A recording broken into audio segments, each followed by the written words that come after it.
juga ada yang pembahasannya itu berkaitan dengan, apa ya, berkaitan dengan, upah upah minimum. Kemarin kita pernah bahas tentang UMR ya, UMK, sekarang UMR nggak ada ya, adanya UMP dan UMK. Nah, nanti kita bahas bagaimana itu angkanya dari mana, kemudian, berapa besarannya, nanti akan diterangkan di sini, ya.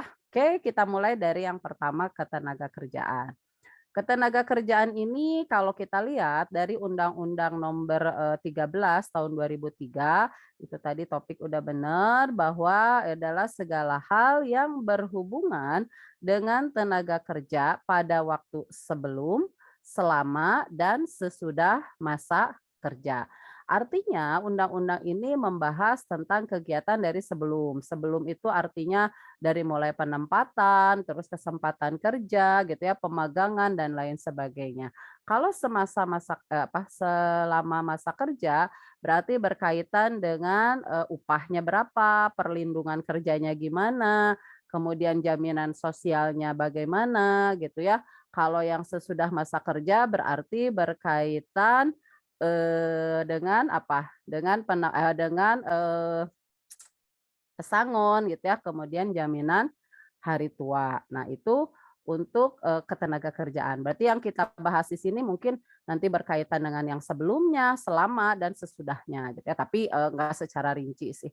Kalau di UTBK sebenarnya soal tentang ketenagakerjaan ini, relatif jarang, maksudnya nggak setiap tahun itu ada, jadi mungkin ada 2 tahun sekali gitu ya keluarnya itu. Dia bergantian biasanya dengan soal APBN, tapi APBN juga itu paling jarang lagi APBN ya.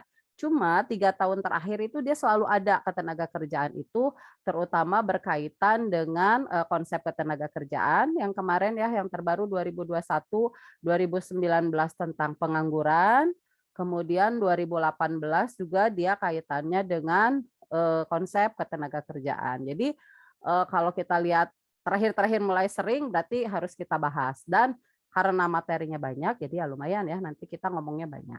Oh enggak, saya ngomongnya banyak ya, kalian dengarkan. Nah sekarang kita lihat beberapa konsep yang ada di dalam, atau beberapa istilah ya yang ada di dalam undang-undang ini, ada di bukunya kan, itu tentang tenaga kerja itu adalah setiap orang yang melakukan pekerjaan, nah ini ya, orang yang bagaimanakah tenaga kerja itu yang mampu melakukan pekerjaan guna menghasilkan barang atau jasa, baik untuk memenuhi kebutuhannya sendiri maupun untuk masyarakat. Kalau angkatan kerja itu adalah penduduk usia kerja yang bekerja atau punya pekerjaan, namun sementara tidak bekerja. Nanti kita bahas lebih lanjut ya. Kesempatan kerja itu lapangan kerja atau lowongan kerja. Pekerja itu adalah setiap orang yang bekerja. Kalau pengusaha itu adalah orang perseorangan, persekutuan, atau badan hukum yang menjalankan suatu perusahaan.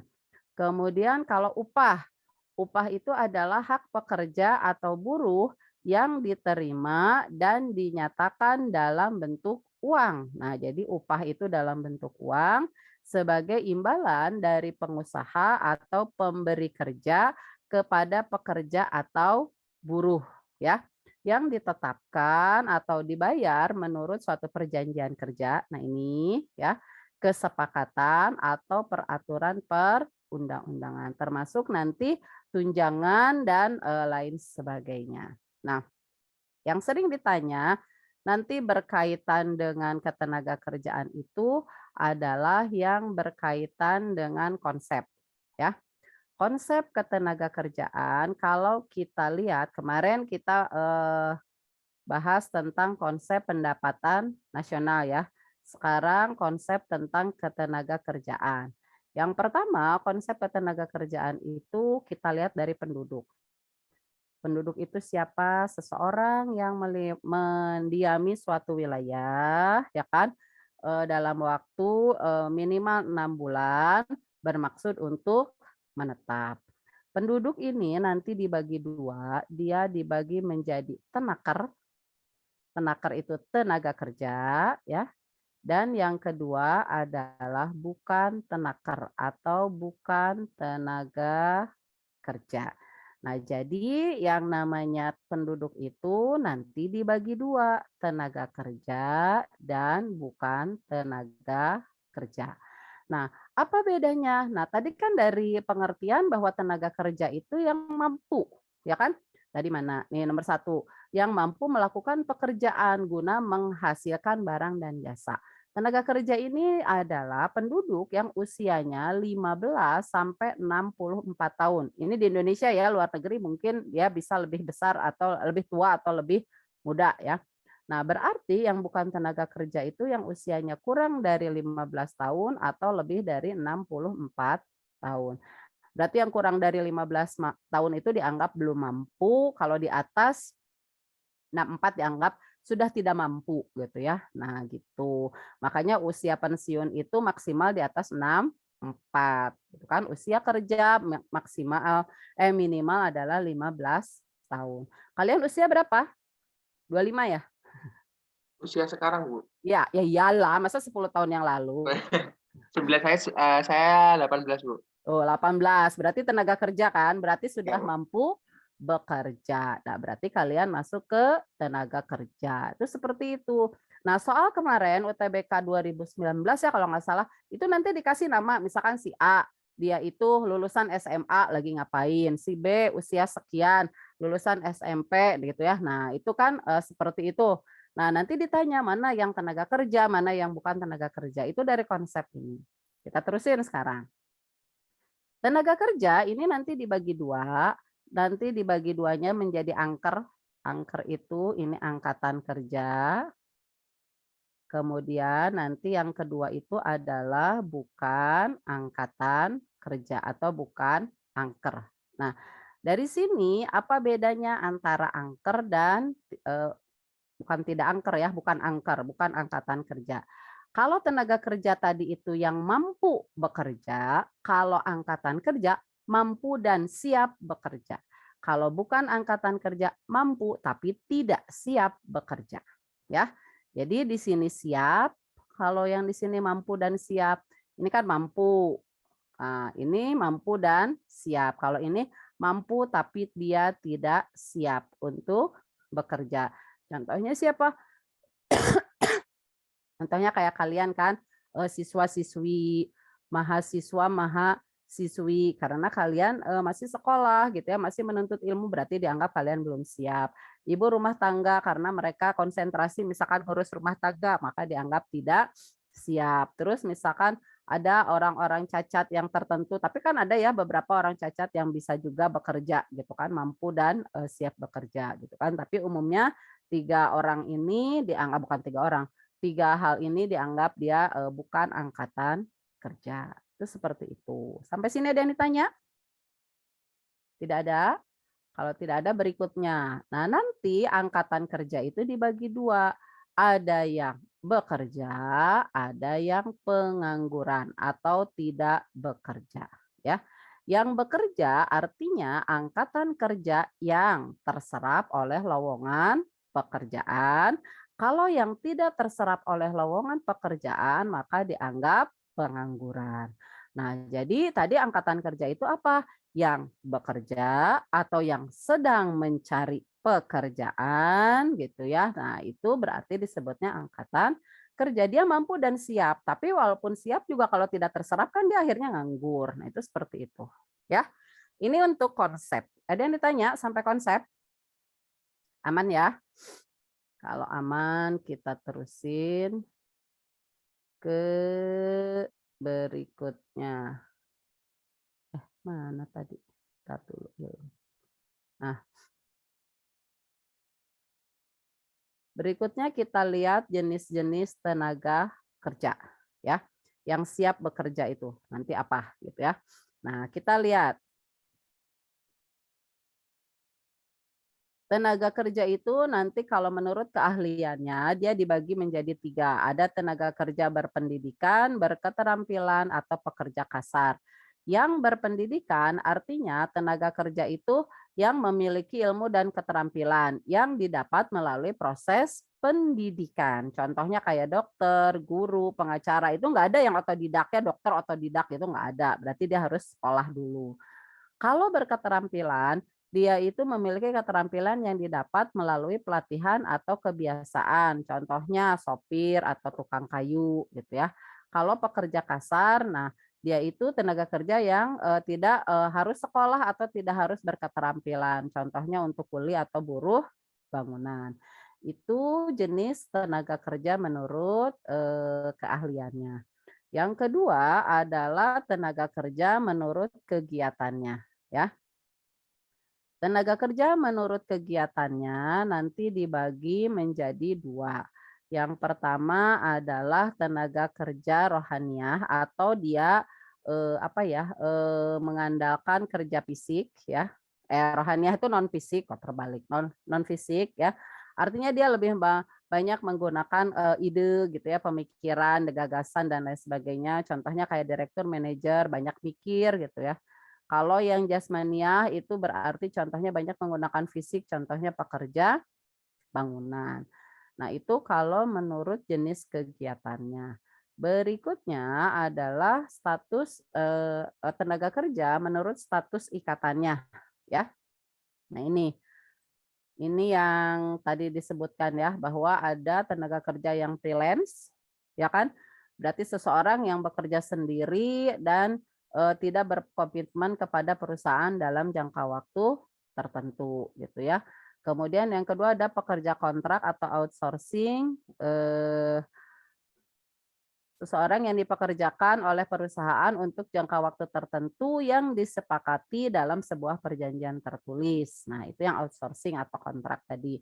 Kalau pekerja tetap, itu seseorang yang bekerja dengan memperoleh upah atau gaji secara tetap, baik ada kegiatan ataupun tidak, akan dibayar dalam satu periode tertentu, tidak tergantung pada hari masuk kerjanya. Jadi, kalau pekerja lepas, misalkan saya pekerja lepas, saya ngajar di STSC itu gimana saya gitu ya. Misalkan saya sekarang bisa ngajar, berarti saya nanti dapat gaji. Misalkan, oh saya sejam ngajar saya gajinya 1 juta, misalkan itu. Oh berarti saya sebulan berapa kali ngajar nih? Misalkan 10 jam, berarti 10 juta, misalkan saya gitu kan. Nah itu kalau untuk yang freelance.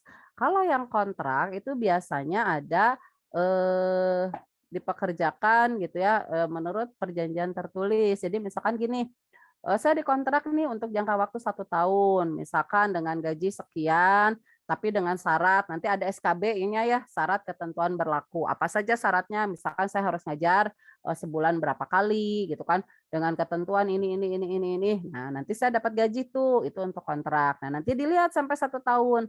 Kalau 1 tahun kinerja saya bagus, nah mungkin kontrak saya diteruskan. Nah, berarti kalau pegawai kontrak itu relatif dia punya pendapatan yang tetap ya selama ada kontrak itu berlaku. Nah, kalau yang freelance tadi enggak, dia itu hanya dapat dapat uang pada saat dia ada kerjaan. Misalkan kayak saya tadi ngajarnya 10 kali. Nah, nanti Desember nih, sekarang kan banyak libur nih, kalian mau pada libur. Nah, libur nih saya ngajarnya, maka saya nggak dapat uangnya gitu. Nah, itu kalau yang freelance. Kalau yang kontrak nanti dia tetap dapat walaupun misalkan libur dia dapat nih, misalkan atau udah ada hitungannya. Kalau misalkan pada saat sekolah libur, nah nanti bagaimana hitungan dia dapat gajinya, misalkan itu untuk yang kontrak. Nah, kemudian yang ketiga ada yang pekerja tetap. Yang pekerja tetap itu dia itu tetap memperoleh upah yang tetap. Nah, jadi baik ada kegiatan atau nggak ada kegiatan dia tetap gajinya dapat. Misalkanlah guru sekolah, kan sekolah itu kalau kenaikan kelas kan libur lama ya, misalkan kalau dulu kan sampai sebulan misalkan libur gitu kan. Nah, itu selama libur itu dia tetap dapat gaji. Atau misalkan yang perempuan hamil terus melahirkan, cuti melahirkan 3 bulan. Nah, walaupun dia nggak ngantor 3 bulan, tetap dapat gaji. Itu yang pekerja tetap. Kalau yang pekerja kontrak atau outsourcing, misalkan hamil gitu ya. Misalkan nih saya hamil gitu, saya pekerja outsourcing, itu tergantung nanti di kontrak. Apakah selama hamil saya cuti melahirkan saya dapat gaji berapa, kemudian dengan ketentuan berapa. Pokoknya kalau yang outsourcing itu dia SKB lah, syarat ketentuan berlaku. Kalau yang freelance itu kan kalau dia cuti nggak ngajar, misalkan ya udah berarti dia tidak dapat gaji gitu ya atau tidak dapat honor. Nah, itu bedanya status ikatan ini. Jadi status ikatan ini lebih ke apa ya? lebih ke kontinuitas mendapatkan, gaji gitu, dia dapat gajinya kontinu atau tidak gitu ya. Nah itu untuk, beberapa jenis, tenaga kerja. Sampai situ ada yang ditanya? Ada tidak? Kalau Belum, tidak Bu. oke. Kalau tidak ada, sekarang yang berikutnya. Yang berikutnya itu adalah masalah ketenagakerjaan. Setelah tadi konsep ya, yang ketiga itu adalah masalah ya. Masalah ketenagakerjaan yang ada di Indonesia itu masalah apa saja? Ada yang tahu? Masalah ketenagakerjaan? Tentang apa aja nih yang ada yang jadi masalah kalau di Indonesia tentang ketenagakerjaan? Yang pertama itu adalah tingkat pengangguran yang tinggi, ya kan? Kita itu mempunyai tingkat pengangguran yang tinggi. Kenapa tingkat pengangguran kita tinggi? Karena lowongan pekerjaannya yang rendah, tidak seimbang dengan angkatan kerja karena kita jumlah penduduknya yang tinggi. Nah, berarti ini tingkat pengangguran tinggi itu karena yang kedua apa? Jumlah angkatan kerjanya tinggi, ya kan? Nah, ini adanya jumlah angkatan kerja yang tinggi ini bila tidak diiringi dengan, lowongan pekerjaan yang banyak, maka nanti jumlah penganggurannya itu akan tinggi, ya. Kemudian yang 3 adalah tingkat pendidikan dan keterampilan yang rendah. Nah, ini juga akan mempengaruhi, masalah ketenagakerjaan, ya kan. Di Indonesia itu tingkat pendidikan itu link and match-nya dengan lowongan pekerjaan itu masih jauh ya. Jadi masih, yang dibutuhkan standarnya apa, tapi yang tersedianya apa gitu ya. Jadi tidak bisa lulus sekolah misalkan lulus sekolah SMA langsung bisa terserap di sini gitu kan. SMK juga kadang ada yang tidak langsung terserap, tapi kebanyakan kalau lulusan SMK itu dia relatif lebih banyak terserap ya, makanya Indonesia sedang menggalakkan, pendidikan melalui SMK itu. Karena SMK itu kan lebih banyak, keterampilannya gitu kan, diharapkan lulusan-lulusan SMK itu bisa lebih terampil dan bisa langsung terserap dari angkatan kerja atau malah bisa menciptakan lapangan kerja sendiri gitu kan. Misalkan kayak dari otomotif bikin bengkel sendiri, kayak gitu ya. Terus masalah yang keempat itu penyebaran, penyebaran angkatan kerja. Nah, penyebaran angkatan kerja ini berarti, berkorelasi dengan penyebaran penduduk, ya kan. Nah, penduduk kita itu kan, umumnya kan, terpusat di Pulau Jawa ya, hampir, 55% penduduk, Indonesia itu ada di Pulau Jawa. Berarti secara otomatis angkatan kerja pun paling banyak di Pulau Jawa. Sementara pulau lainnya kayak Sumatera, terus, Kalimantan, Sulawesi itu kan kecil-kecil ya. Setelah Pulau Jawa itu Pulau Sumatera, 21% lah penyebaran penduduk di Sumatera, itu agak banyak juga, tapi tetap terbanyaknya itu di Pulau Jawa. Sementara Jawa itu kan nggak terlalu besar, dibandingkan Pulau Sumatera kan gede Sumatera ya pulaunya gitu kan. Nah kemudian Kalimantan apalagi hanya 5%, Sulawesi penduduknya hanya 7% dan lain sebagainya. Papua apalagi hanya 1%. Papua kan luas. Nah akhirnya karena angkatan kerja tidak merata, berarti nanti kan misalkan dibutuhkannya di Papua, penduduknya ada di Bandung misalkan. Nah, itu kan susah gitu ya. Nah, jadi tidak akan menciptakan pengangguran-pengangguran yang secara informasi lowongan pekerjaan itu tidak tersampaikan lah istilahnya ya. Terus yang ketiga, kelima ya. Kelima itu adalah perlindungan, perlindungan kesejahteraan tenaga kerja yang belum maksimal. Jadi, kita masih banyak, melihat banyak, tenaga kerja yang diperlakukan tidak adil oleh, majikannya misalkan ya, atau oleh perusahaannya gitu kan. Dari mulai adanya upah yang minim gitu kan, terus kesejahteraannya yang tidak ter apa, tidak terlayani gitu ya karyawannya gitu. Nah, itu juga akan menimbulkan beberapa masalah ketenagakerjaan. Oke, setelah itu kita lihat peranannya sih nggak usah ya, peraturan ini nggak usah. Landasan kesepakatan kerja. Oh, ini enggak usah lah ya. Nah, sekarang kita berkaitan dengan upah ya. Nah, upah dan ininya kalau ketenaga kerjaan itu yang berkaitan dengan ini enggak usah lah ya, jarang juga ditanya. Nah, sekarang apa sih upaya yang dilakukan oleh pemerintah untuk meningkatkan kualitas tenaga kerja?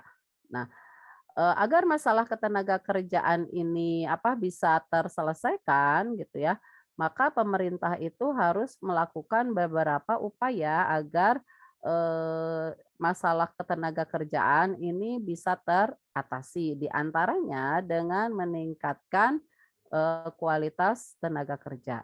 Nah, bagaimana meningkatkan kualitas tenaga kerja? Di antaranya yang pertama melakukan pendidikan formal. Pendidikan formal itu di antaranya melalui pemberian sekolah gratis. Sekolah gratis itu kan asalnya SD sampai SMP, sekarang beberapa daerah sampai SMA gitu ya. Ini yang di luar Jawa Barat ada yang gratis kan, sekolahnya gratis nggak kalian sekolahnya SMA? Gratis nggak yang negeri? Atau bayar? Kalau yang swasta kan pasti bayar ya. Yang negeri Saya gratis nggak? gratis, Bu. Gratis. Ada yang bayar nggak yang negeri? Ini kan kelas ini ya, kelas internasional kan ini kan. Bukan orang Bandung kelas ini. Nah, jadi kalau yang negeri itu rata-rata emang udah gratis ya kalau untuk SMA, kecuali kalau yang swasta ya itu pasti masih ada bayarnya gitu kan. Nah, terus pendidikan non formal. Pendidikan non formalnya melalui apa? Nah, pendidikan non formal yang dilakukan oleh pemerintah itu contohnya dengan melalui latihan kerja atau melakukan istilah magang gitu ya. Jadi ada kerjasama latihan-latihan kerja di tempat kerja melalui magang misalkan gitu ya. Jadi biasanya yang banyak magang itu anak SMK kan, SMK itu ada PKL ya. Apa sih PKL teh? PKL teh apa sih ya teh? Hah? PKLT praktek kerja lapangan. Nah, artinya misalkan oh saya di otomotif gitu kan. Oh, prakteknya di bengkel gitu kan. Nah, langsung lihat motornya. Sebenarnya kan di SMK-nya juga ada motornya ya yang dirusak gitu motornya gitu khusus. Nah, terus diperbaiki lagi. Nah, itu salah satu kegiatan di pendidikan non formal. Kalau di pendidikan formal sih untuk adanya latihan kerja masih jarang sebenarnya ya, kecuali mungkin untuk tingkat kuliah pun itu baru ada KKN ya, kuliah kerja nyata itu dia atau kuliah kerja usaha ada gitu ya, tergantung perguruan tingginya juga. Tapi kalau untuk sampai tingkat SD, SMP atau SMA bahkan kan masih jarang yang praktek kerja lapangannya gitu kan. Nah, itu untuk pendidikan formal dan informal. Berikutnya, upaya yang dilakukan oleh pemerintah itu melalui adanya perbaikan ya, perbaikan kualitas hidup. Nah, perbaikan kualitas hidup ini diantaranya dengan peningkatan kesehatan, adanya asuransi kesehatan ya, misalkan BPJS, kemudian perbaikan tempat tinggal, misalkan diberikan apa tuh karyawan tuh mes gitu ya. Nah, gitu kan. Kemudian adanya pengembangan kemampuan. Pengembangan kemampuan itu diantaranya adanya pelatihan, sama sih kayak tadi ya, atau seminar, atau misalkan mengadakan studi banding, misalkan oh kerja di perusahaan A, studi banding ke perusahaan B gitu kan yang setara, misalkan kayak gitu ya. Itu kalau untuk kualitas tenaga kerja yang sudah bekerjanya gitu kan. Kemudian eh adanya pengelolaan dan penghargaan prestasi kerja. Nah, ini kalau nggak salah kita pernah bahas di manajemen ya. Di manajemen itu kan ada yang teori Maslow itu bahwa seseorang itu dia baru bisa diarahkan kalau kebutuhan akan prestisenya itu dipenuhi. Artinya dia diberi penghargaan. Oh, saya berprestasi nih, penghargaan dari perusahaan untuk saya gitu kan. Oh, saya ini bagus nih apa yang dikasih sama perusahaan gitu kan. Jadi ada reward-nya gitulah ya. Nah, itu kan bisa menjadi pemacu bagi tenaga kerja untuk meningkatkan kualitas dia gitu kan. Kemudian adanya pendayagunaan fungsi fungsi Departemen SDM. Nah, Departemen SDM atau HRD ya kalau di sumber daya manusia atau HRD Human Resource Development, atau kalau di manajemen kita nyebutnya apa? Manajemen personalia. Kan manajemen personalia itu dia harus mengamati karyawan itu dari mulai seleksi, penempatan, kesejahteraan dan lain sebagainya sampai tingkat kesejahteraan dan lain sebagainya. Berarti dia harus menyesuaikan dalam menempatkan tenaga kerja itu di mana gitu kan. Jadi dalam organizing-nya itu harus benar, organisasi atau staffing-nya. Karena kan kalau orang yang salah ditempatkan di tempat yang salah, nanti manajemennya nggak bisa ini kan, tidak bisa berkembang gitu kan istilahnya ya. Nah ini untuk pendayagunaan Departemen SDM ya. Sampai situ ada yang ditanya? Masih aman? Kalau aman, Aman, Bu. kalau aman terusin. Sekarang kita ke upah ya.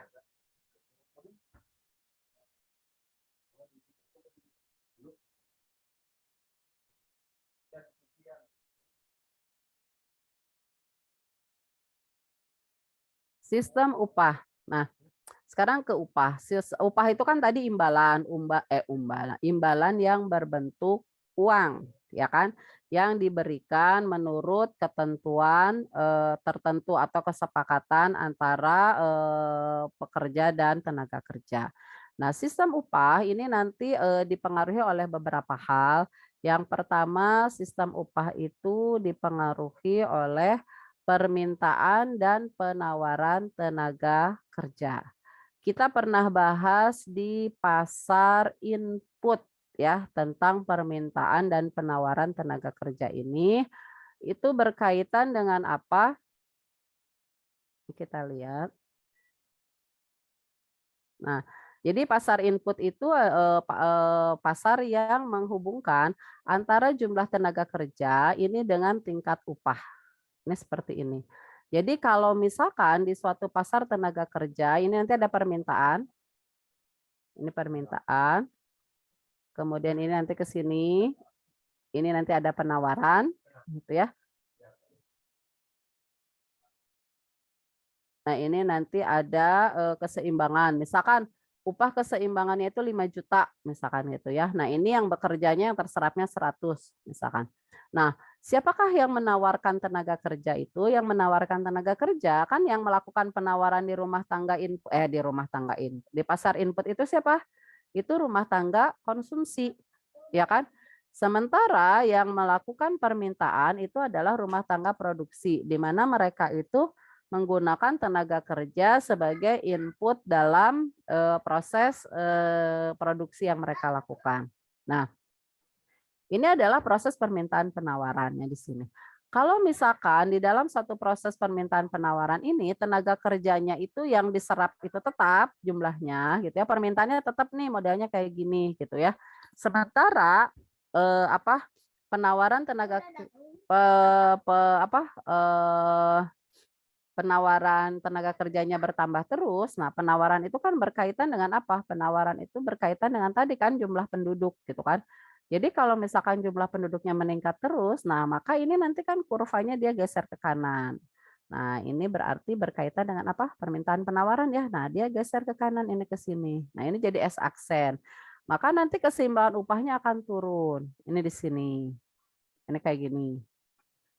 Nah, maka misalkan ini upahnya jadi 3 juta misalkan. Nah, itu seperti itu. Jadi di dalam suatu sistem upah kalau misalkan pelamarnya makin banyak nih, pendaftar nih yang butuh tenaga kerja itu banyak, sementara ketersediaan lowongan pekerjaan terbatas, maka mungkin nanti akan menimbulkan penurunan upah.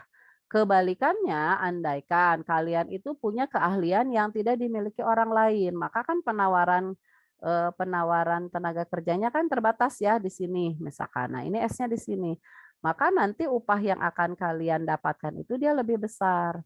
Makanya banyak kan orang-orang yang anak SMA tuh sekarang mikir, Bu, kuliahnya di mana ya yang nanti gajinya besar gitu ya. Nah, kadang kan sekarang antara dunia kerja dengan pendidikan itu kadang tidak berkorelasi ya, dia sekolahnya di mana, nanti kerjanya kemana gitu kan. Selain faktor koneksi dan link itu juga kadang ada yang berpengaruh ya terhadap sistem kerja. Kemudian juga ada juga kesempatannya dia di mana gitu ya. Nah, itu Jadi kalau misalkan kalian punya keahlian yang berbeda dengan orang lain, mungkin kalian nanti bisa dapat gaji yang lebih besar gitu ya. Nah, kemudian yang kedua itu adalah kesepakatan pemberi kerja dan penerima kerja. Nah, ini juga menjadi masalah gitu ya. Posisi tawar-menawar antara apa antara pencari kerja bentar dulu ya.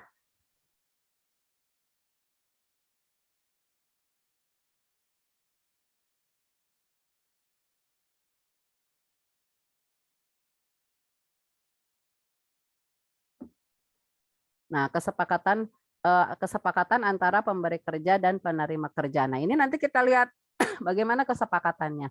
Sama kayak tadi, kalau misalkan saya ngelamar nih suatu pekerjaan, misalkan saya ngelamar jadi guru, misalkan saya tahu nih upah minimum kota Bandung itu adalah 3.400.000 gitu ya, misalkan 3.500.000. Nah, ternyata SSC itu nggak bisa bayar saya 3.500.000. SSC bilang, aduh saya hanya bisa bayar 2,5 juta misalkan. Nah, kalau misalkan saya setuju dengan bayaran itu, mungkin nanti saya akan menerima kerja di situ ya di SSC walaupun gajinya hanya 2,5 juta. Tapi kalau saya tidak sepakat, berarti saya nggak mau kan? Oh, saya nggak mau. Pokoknya minimal saya dapat gajinya 3,5 juta, misalkan kayak gitu. Nah, jadi sistem upah juga itu ada ditentukan oleh kesepakatan antara si pemberi kerja dengan penerima kerja. Kalau penerima kerjanya ya sepakat dengan apa yang akan diberikan oleh pemberi kerja, ya berarti akan dapat upah seperti itu, ya.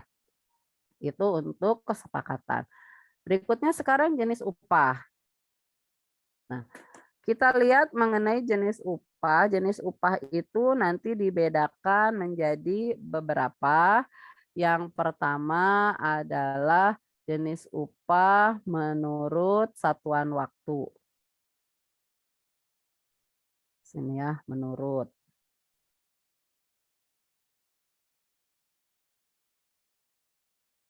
Nah, ini satuan waktu. Nah, menurut satuan waktu nanti upah itu ada yang dibayar per jam, ya. Jadi upah itu ada yang dibayar per jam, ada yang dibayar per minggu gitu ya. Salah, sebelum minggu harian ya. Ada yang dibayar per jam, ada yang harian gitu ya.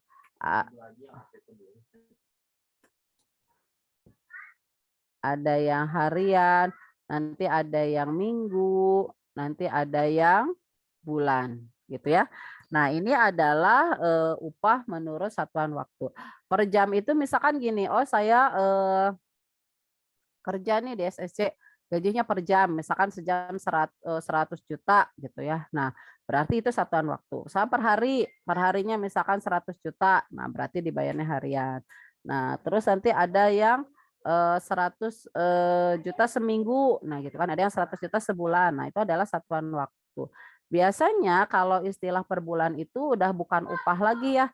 Ini tuh biasanya namanya gaji karena dia itu biasanya kalau udah dapat upahnya per bulan itu dia sudah tenaga kerja tetap biasanya ya, dan biasanya kerja udah dalam relatif waktu yang lama.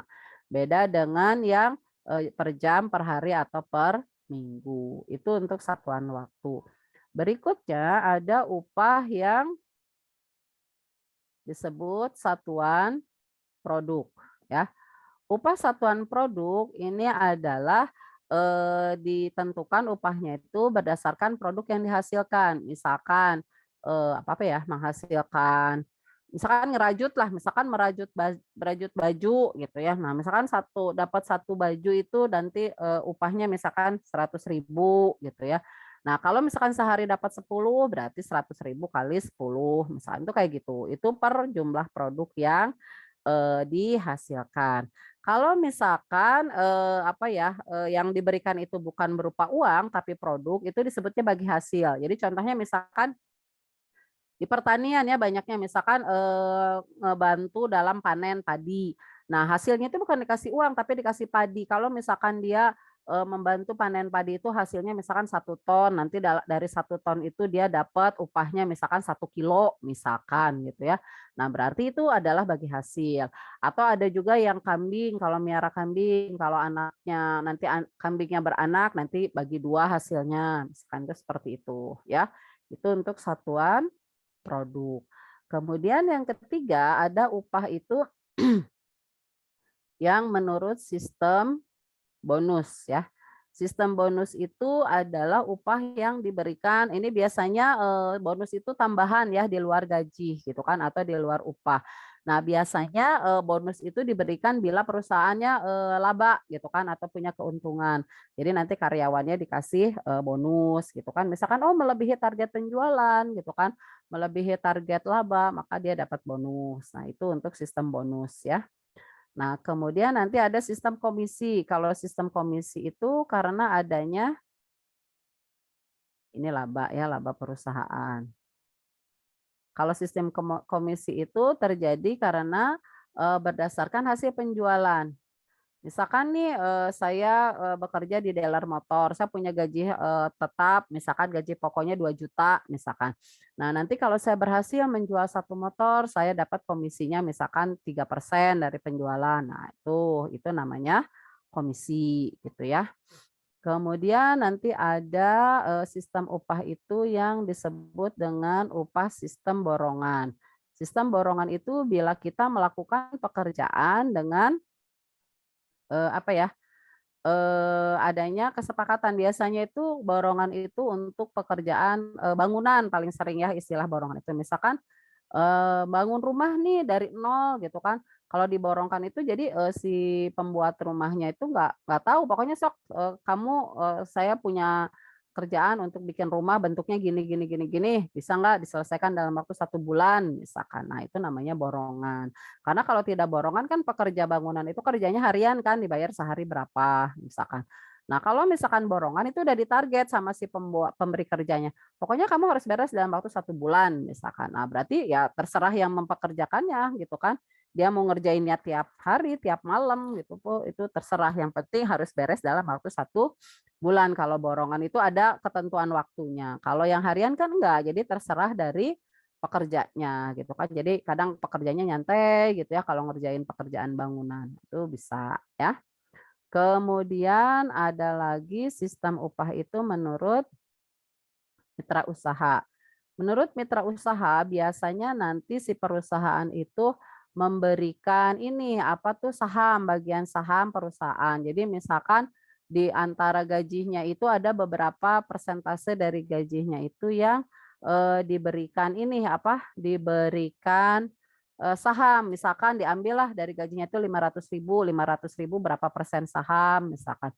Misalkan 0,0000. Nah, itu adalah salah satu hal yang menjadi landasan dalam pembuatan jenis upah menurut mitra usaha ya.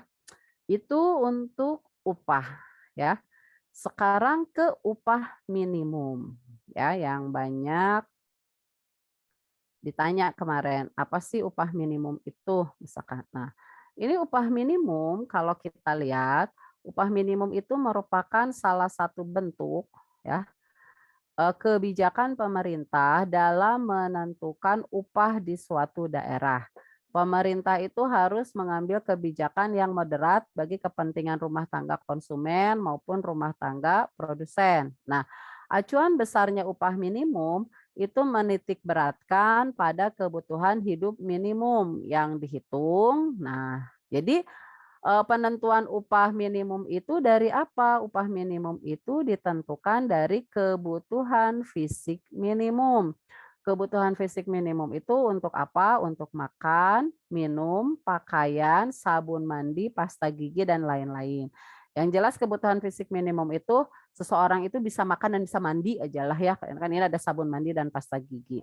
Tempat tinggal dan keperluan lainnya. Nah, kalau sebelum tahun 2000 nih, sebelum tahun 2000 itu penentuan upah itu berdasarkan kawasan atau regional. Kemudian setelah tahun 2000 itu dirubah menjadi adanya upah minimum provinsi atau upah minimum kota, ya. Di mana upah minimum ini dilihat per kota, kan model Jawa Barat aja ya. Saya bicara Jawa Barat. Jawa Barat itu upah minimumnya salah. Upah minimum Jawa Barat itu hanya 1, berapa gitu kecil, tapi upah minimum kota Bandung itu 3,4 misalkan. Karena Jawa Barat itu kota-kota lainnya itu mempunyai upah minimum yang kecil, misalkan hanya 1,3, 1,2 gitu ya. Jadi secara rata-rata untuk upah minimum secara provinsi pun Jawa Barat mempunyai nilai yang kecil gitu, tidak terlalu besar gitu ya. Jadi upah minimum provinsi itu terbesar DKI kan, hampir 4 jutaan gitu. Nah, yang lainnya itu di bawah jauh gitu kan, rata-rata hanya 1 juta atau 2 jutaan. Itu untuk upah minimum ya. Nah, kemudian untuk penghasilan pekerja sampai dengan besar UMP atau upah minimum, pajak penghasilan yang terhutang atas penghasilan tersebut ditanggung oleh pemerintah. Misalkan saya bicara Bandung dulu lah ya. UMK Bandung tahun 2021 itu adalah 3.472.000 ya, kurang lebih lah ini seperti ini. Ini per bulan ya. Nah, ini UMK-nya. Nah, ini sementara kalau kita hitung PPH, PPH itu apa? Pajak penghasilan ya. Pajak penghasilan itu penghasilan tidak kena pajaknya berapa? Nah, penghasilan tidak kena pajak, jadi ada standar terendah dari penghasilan ini yang tidak dikenai pajak penghasilan. Penghasilan tidak kena pajak itu adalah sampai 54 juta. 54 juta ini kan kurang lebih sebulannya adalah 4,5 juta, ya kan? Kan ini 54 juta per tahun. Ini 54 dibagi 12 kan kurang lebih 4,5 juta. Nah, maka kalau seseorang yang dia punya gaji kurang dari 4,5 juta, maka dia tidak usah bayar PPH. Malah dia diberi insentif. Jadi dia itu diberi bantuan untuk pembayaran PPH gitu ya. Nah, kalau yang kalau lebih dari 4,5 juta berarti dia harus bayar. UMK ini bukan upah yang dia terima, tapi UMK itu adalah upah minimum yang dia terima. Belum nanti ditambah tunjangan, belum ditambah transport dan lain sebagainya. Nah, ini yang biasanya jadi ribut itu bahwa UMK itu tidak bisa memenuhi kebutuhan karyawan misalkan. Nah, karena penghitungan UMK itu nanti misalkan yang tahun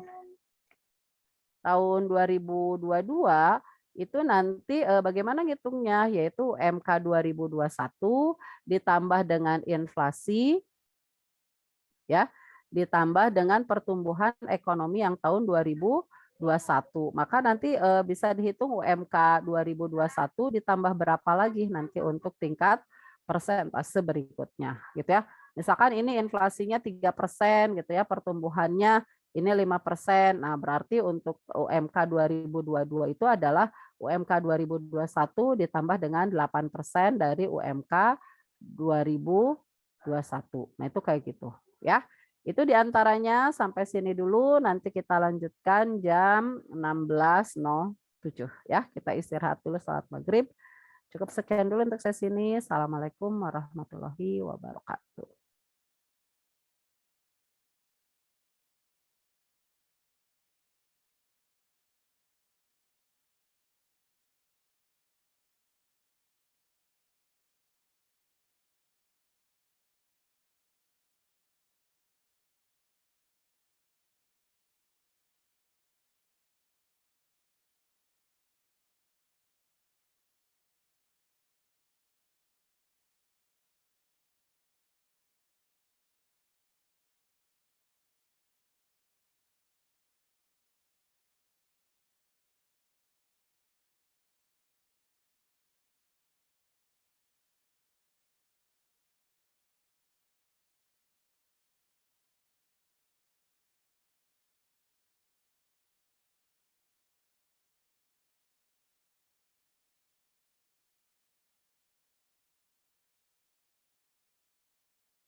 dari jenis-jenis penganggurannya, kemudian cara mengatasinya gitu ya.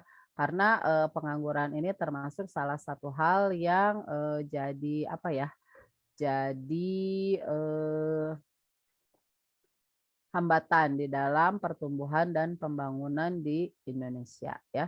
Yang namanya upah itu tadi ya kadang tidak diperhatikan lagi oleh para pekerja kan, yang penting ya udahlah, yang penting saya punya apa? Yang penting saya punya pekerjaan, saya punya penghasilan gitu kan, mau upahnya berapapun ya udahlah saya terima aja gitu ya. Nah, itu untuk tingkat upah. Nah, sekarang yang kita bahas itu adalah pengangguran, ya.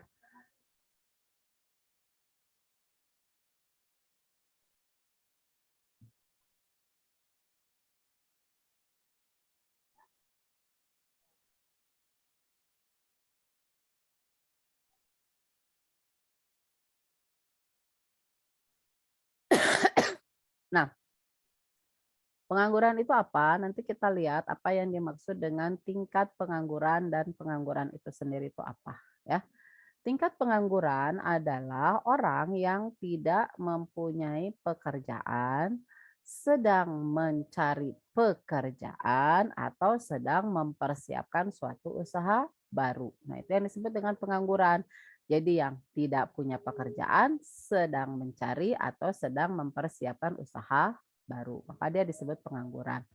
Nah, sementara tingkat pengangguran itu adalah perbandingan antara jumlah penganggur dengan jumlah angkatan kerja. Jadi kalau misalkan ditanya berapa nih tingkat pengangguran di Jawa Barat misalkan gitu ya.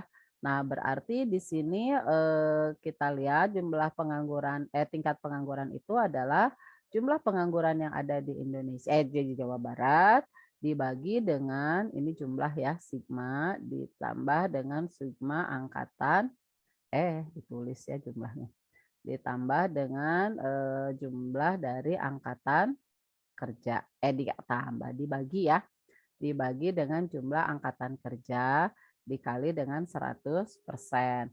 Nah, nanti di dalam suatu daerah itu dihitung berapa jumlah penganggurannya, berapa nanti tingkat angkatan kerjanya, berapa angkatan kerjanya, maka nanti dia akan menunjukkan suatu tingkat pengangguran, ya. Nah, ini kalau kita lihat tingkat pengangguran tertinggi itu kalau dilihat dari data itu kebanyakan ada di Pulau Sumatera ya, termasuk tinggi. Jadi mungkin ada data ada ke ini ya,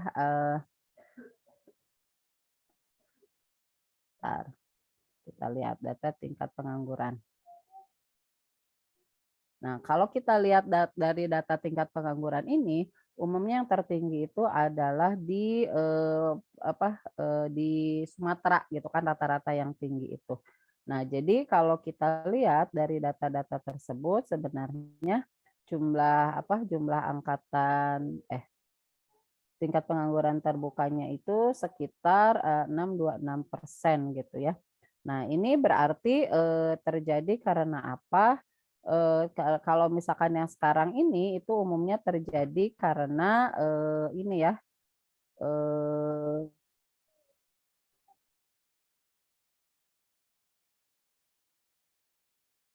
karena adanya COVID ini akan menimbulkan adanya tingkat pengangguran yang tinggi juga. Nah, sekarang setelah berkaitan dengan tingkat pengangguran, kita lihat tentang jenis pengangguran. Nah, ini termasuk sering ditanya ya, jadi ini kita tulis semua aja tentang jenis pengangguran ini. Nah, pengangguran ini nanti jenisnya bisa kita bedakan menjadi pengangguran menurut lama waktu kerja, ya. Menurut lama waktu kerja, nanti pengangguran itu bisa dibagi menjadi pengangguran terbuka, kemudian ada setengah menganggur, dan pengangguran terselubung, ya.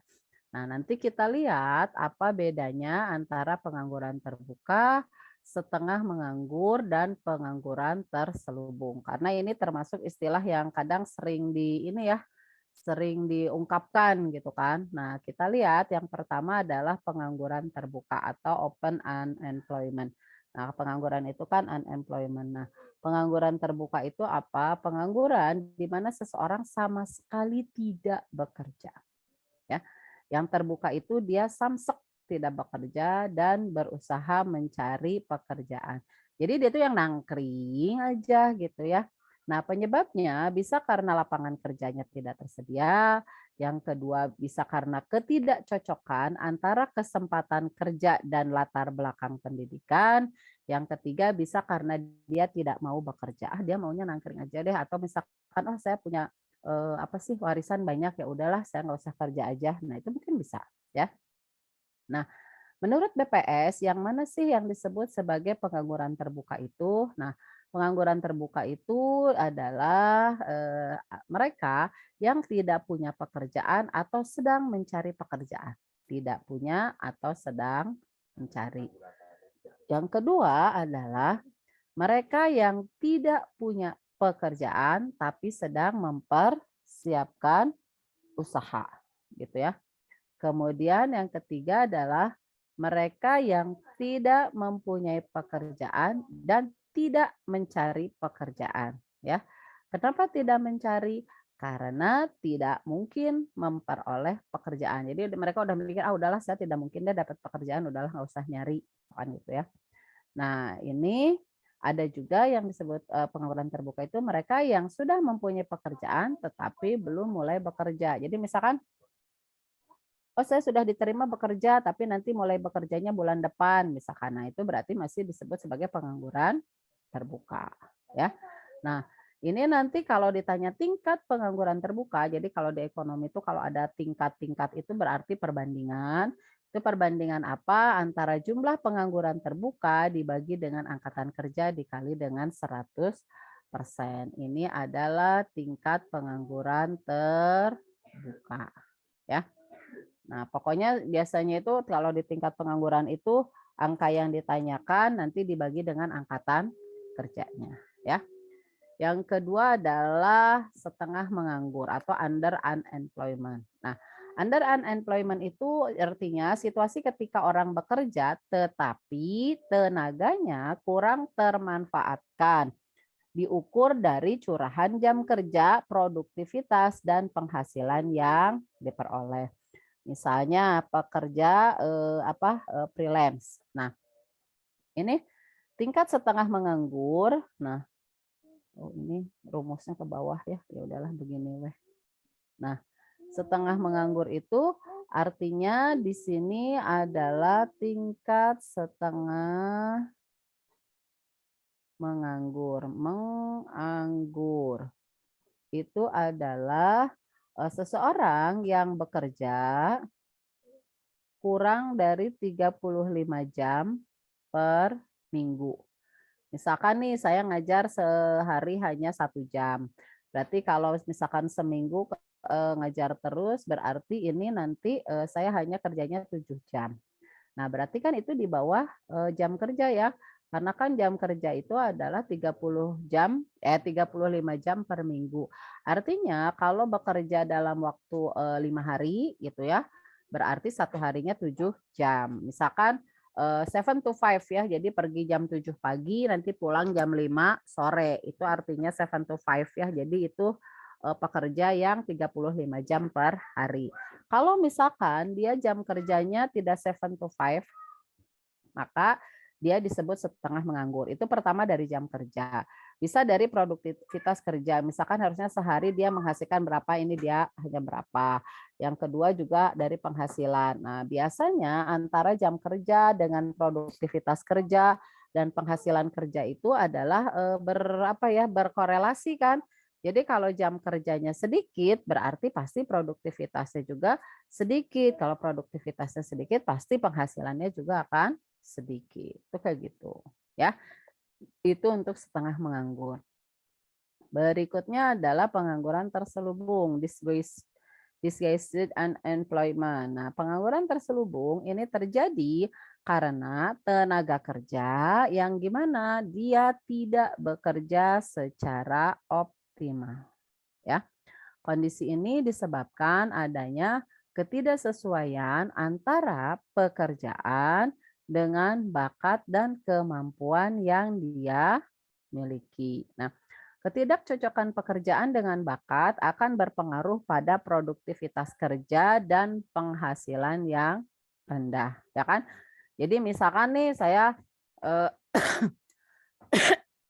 misalkan lulusan sastra Arab, saya suruh ngajar sastra Indonesia lah. Tentu kan tingkat produktivitasnya akan berbeda kalau saya ngajar bahasa Indonesia itu emang saya dulunya adalah saya dulunya adalah bahasa Indonesia gitu kan. Kalau misalkan tidak berkorelasi kan ya ini nanti mungkin cara ngajar sayanya kan akan berbeda gitu ya. Nah, dibandingkan dengan yang memang dia ngajarnya sesuai dengan ini kan dengan ketentuan. Terus yang kedua adalah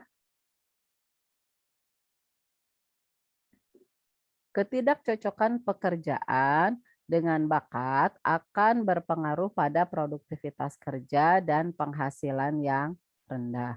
Pengangguran terselubung juga dapat terjadi karena terlalu banyak tenaga kerja yang dipakai untuk mengerjakan satu pekerjaan yang melebihi batas optimalnya, ya.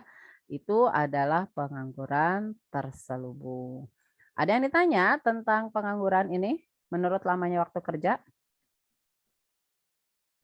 Kalau tidak ada, sekarang kita bahas pengangguran menurut penyebabnya. Ini kalau di ketenaga kerjaan itu memang yang paling sering ditanya itu adalah berkaitan dengan konsep ya, tadi konsep ketenaga kerjaan dan ini tentang pengangguran, itu yang lebih seringnya. Yang pertama, pengangguran menurut penyebabnya nanti bisa dibagi menjadi beberapa. Yang pertama adalah pengangguran konjungtur. Apa sih pengangguran konjungtur itu? Pengangguran konjungtur atau siklis itu adalah pengangguran yang berkaitan dengan turunnya kegiatan perekonomian suatu negara, ya. Penurunan kegiatan ekonomi akan mengakibatkan daya beli masyarakat menurun sehingga barang tidak laku di pasaran dan perusahaan memutuskan memberhentikan buruhnya. Contohnya yang kemarin, adanya pandemi kan banyak toko-toko yang ditutup, ya kan? Nah, toko-toko yang ditutup itu nanti bagi yang punya toko itu dia nanti wah tidak ada yang beli barang saya tidak laku, saya tidak bisa membayar karyawan saya. Mau tidak mau dia harus mem-PHK karyawannya, ya kan? Kalau misalkan si karyawan itu adalah seorang konsumen juga, berarti dia juga tidak bisa membeli barang kebutuhan yang lain kan? Misalkan dia kerja di toko baju gitu kan. Nah, berarti kan karena bajunya nggak laku, berarti dia nggak jualan dia nggak digaji, dia di PHK. Nah, berarti dia tidak akan bisa membeli barang makanan, maka nanti si barang makanan pun tidak akan ada yang beli. Akhirnya gitu kan, nyambung gitu kan, efeknya itu kemana-mana. Nah, maka adanya pengangguran siklis ini akan mengakibatkan apa? Akan mengakibatkan jumlah orang yang kehilangan pekerjaan itu akan terus meningkat dan dibutuhkan waktu yang lebih lama lagi untuk mendapatkan pekerjaannya. Sekarang lah misalkan keadaan ekonomi udah mulai membaik. Nah, itu kan banyak orang-orang yang masih belum mendapatkan pekerjaan, masih kesulitan dia untuk mendapatkan pekerjaan karena adanya pandemi ini. Karena kan yang mau memulai usaha baru lagi juga kan masih tanda tanya ya. Wah, ini saya nanti bisa nggak menghadapi pandemi ini gitu kan. Di mana masih banyak pembatasan-pembatasan bagi penduduk kan untuk bermobilitas dan lain sebagainya gitu kan. Berikutnya adalah pengangguran friksional. Kita lihat.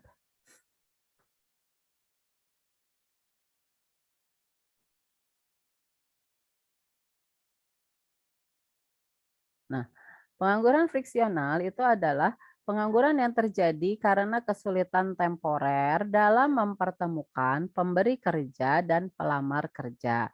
Pengangguran yang friksional ini yang terjadi karena apa? Karena adanya perbedaan faktor jarak dan kurangnya informasi. Misalkan tadi oh yang butuh tenaga kerja X itu adanya di, Papua misalkan, sementara penduduk itu berkumpulnya banyaknya di Pulau Jawa. Nah, maka kan itu tidak akan sampaikan informasinya. Berarti kan, akan menimbulkan banyak pengangguran di Pulau Jawa padahal lowongan pekerjaannya ada di Papua, misalkan gitu ya. Kalau misalkan dia mau ke Papua, dia bisa kerja gitu di Papua, misalkan. Berikutnya, pengangguran musiman. Pengangguran musiman itu pengangguran yang terjadi karena pergantian musim sehingga ada waktu yang tidak terpakai karena tidak adanya pekerjaan dari satu musim ke musim lainnya. Misalkan kayak petani. Petani itu kan ada masanya wasting period ya, itu masa menunggu. Artinya dia nanam padi bulan Januari misalkan. Nah, itu kan bulan Februari belum tentu bisa dipanen. Nah, berarti kan dia menunggu sampai menunggu padinya membesar, bisa dipanen dan lain sebagainya.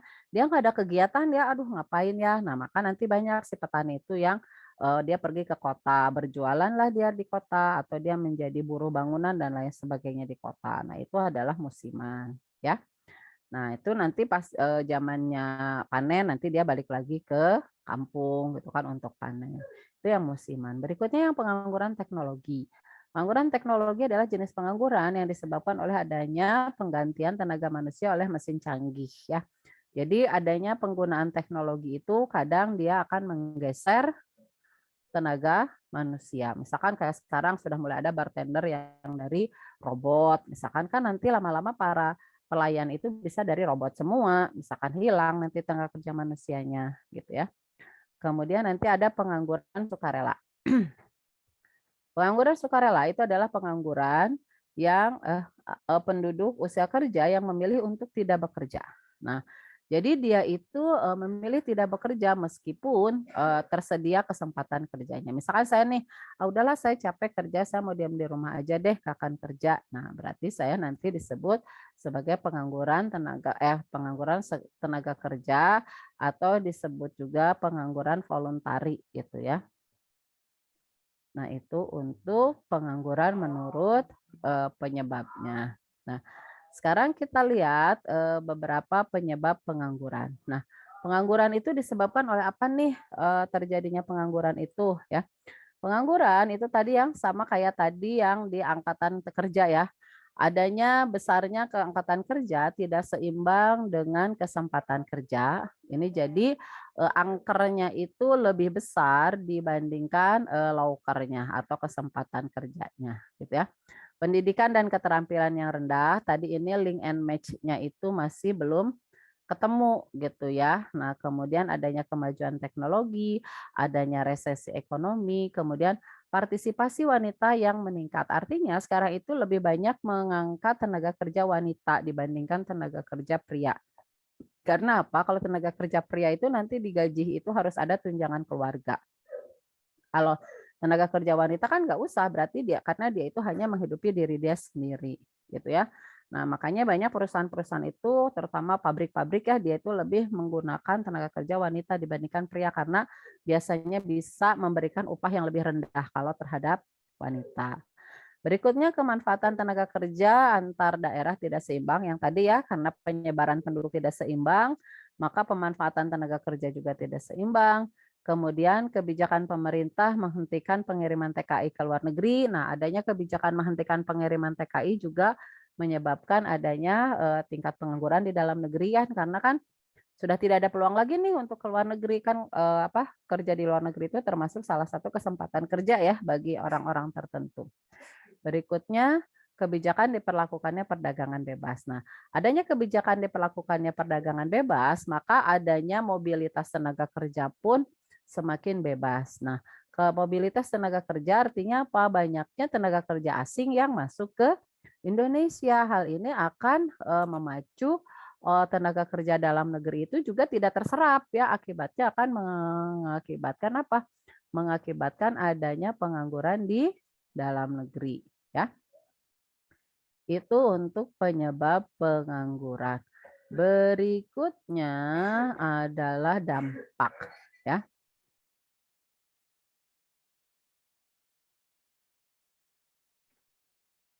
Ini dampak pengangguran itu dia bisa berdampak kepada penurunan kesejahteraan ini ya. penurunan kesejahteraan masyarakat, terus bisa juga berdampak pada mengganggu stabilitas ekonomi ya, itu yaitu menurunnya permintaan agregat dan menurunnya penawaran agregat, kemudian terganggunya stabilitas sosial politik karena biasanya pengangguran yang tinggi itu bisa menyebabkan adanya kriminalitas yang tinggi ya kan, kemunduran dan penurunan potensi diri manusia, kemudian adanya kehilangan keterampilan dan menurunnya penerimaan pajak ya. Itu untuk dampak pengangguran. Nah, kemudian nanti dampak pengangguran itu bisa kita lihat dari berbagai aspek ya. Kalau kita lihat dari berbagai aspek, nanti pengangguran itu bisa kita lihat dalam hubungannya pengangguran dengan faktor-faktor berikut. Pertama, pengangguran itu bisa berdampak pada pendapatan nasional atau pendapatan per kapita ya. Bila jumlah pendapatan dari upah sebagai bagian dari komponen pendapatan nasional semakin kecil, nah karena banyaknya pengangguran, maka pendapatan nasional akan kecil juga ya. Nah, kemudian yang kedua adalah penerimaan negara. Bila pengangguran, maka akan semakin sedikit orang yang tidak bisa membayar pajak penghasilan yang tadi ya kalau banyak yang nganggur. Kemudian adanya beban psikologis. Semakin lama menganggur akan menyebabkan orang tertekan yang dapat berpengaruh kepada perilaku sehari-harinya, gitu ya. Jadi akan menimbulkan ada orang yang stres, ya. Kemudian besarnya tingkat pengangguran akan menyebabkan biaya sosial yang tinggi, ya. Kemudian juga akan menyebabkan putusnya tingginya angka putus sekolah karena orang tidak mampu lagi untuk membayar sekolah gitu ya karena tidak punya uang. Makanya kan berkaitan juga dengan kebijakan pendidikan itu ada beberapa pendidikan yang digratiskan. Terus kebijakan mengurangi pengangguran adalah perluasan kesempatan kerja, mengurangi urbanisasi, penggunaan teknologi yang tepat dan memperbaiki mutu pendidikan ya. Kemudian selain itu nanti ada lagi program yang dilakukan oleh pemerintah. Ini dikit lagi ya tanggung. Nah ini dari mulai subsidi, kemudian kurikulum pendidikan juga yang disesuaikan, adanya pengendalian laju pertumbuhan penduduk, kemudian penyediaan informasi tentang kebutuhan tenaga kerja. Kebijakannya juga nanti ada wajib belajar 9 tahun, ada program padat karya, kemudian ada pelatihan tenaga kerja dan kewirausahaan, terus ada program transmigrasi, dan ada program kredit usaha rakyat, ya, serta perbaikan informasi kerja. Nah, itu juga termasuk salah satu cara kebijakan atau cara yang dilakukan oleh pemerintah untuk mengatasi pengangguran. Berikutnya adalah cara mengatasi pengangguran, ya. Nah, ini cara mengatasi pengangguran itu kalau pengangguran siklis itu diatasinya dengan cara meningkatkan daya beli masyarakat, ya. Bagaimana cara meningkatkan daya beli masyarakat? Dengan cara memberikan tambahan pendapatan, kemudian mengarahkan permintaan masyarakat untuk membeli barang atau memperluas pasar barang dan jasa. Yang kedua, kalau pengangguran struktural. Nah, pengangguran struktural di atasnya dengan apa? Memberikan pelatihan dan pendidikan dan latihan, kemudian adanya mobilitas tenaga kerja, kemudian nanti mendirikan industri padat karya. Kalau yang friksional, mengatasi pengangguran friksional itu mengusahakan informasi yang lengkap tentang permintaan dan penawaran, serta adanya perencanaan penggunaan tenaga kerja. Terakhir itu untuk mengatasi pengangguran musiman. Dilakukan dengan cara apa? Memberikan informasi lowongan pekerjaan pada bidang lain dan adanya pendidikan dan pelatihan. Oke, mungkin cukup sekian untuk bahasan kita tentang ketenaga kerjaan ini. Nanti kita lanjutkan minggu depan ke soal. Ada yang mau ditanya nggak sebelum kita sudahi? Halo? Ada Belum, yang Bu. ditanya? Oke, kalau aman-aman saja berarti kita sudahi ya untuk hari ini. Mohon maaf atas segala kekurangannya. Terima kasih atas segala partisipasinya. Tetap sehat, tetap semangat. Pasnya jangan lupa belajar ya biar dapat nilai yang bagus. Cukup sekian untuk hari ini. Terima kasih ya. Assalamualaikum warahmatullahi wabarakatuh. Waalaikumsalam.